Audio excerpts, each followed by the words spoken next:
His YouTube name is spelled Ickedmel.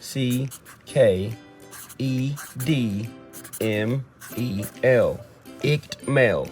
If you unscramble it, why is his name unscrambled? Say, sell me kid, licked me. That's the difference between an officer who makes a decision up front and then twists every theory or fact that comes out to fit what they believe may or may not have happened. And yeah, I agree with everything they've said. And I even thought of a story where there was this 4-year-old girl from Australia. She went missing, Cleo Smith, from her parents' tent.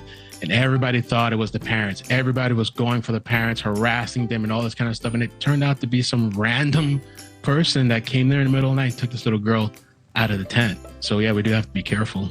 Moscow police have said that they will go after anyone harassing any students.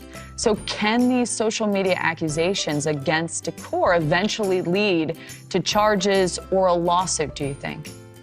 Yes, absolutely. There are two things that jump out of the penal law at me. Aggravated harassment, which is when you use an electronic device to annoy, harass, or threaten someone. Now, the person can only perceive it as a threat. So if you say something like, turn yourself in or else, and the person perceives that as a threat, you could be guilty of aggravated harassment. And then there are stalking statutes within the penal law when unwanted following or contact by a person or individual that a victim doesn't want to have contact with that person. You could fall into those two, and then you'll go up from there. And you also have the possibility of a civil lawsuit. I think if you defame someone or you do things that cause them to lose income, let's say they lose their job, you could have a very strong lawsuit in a civil case. Jumping into these conclusions when we're not the investigators and we're not the people holding all the cards is really irresponsible of all of us.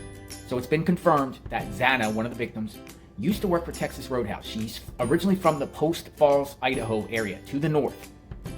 And when you think of Texas Roadhouse, or when the name Texas Roadhouse comes up, what do you think about? What's your first thought? Steaks, juicy steaks, delicious steaks.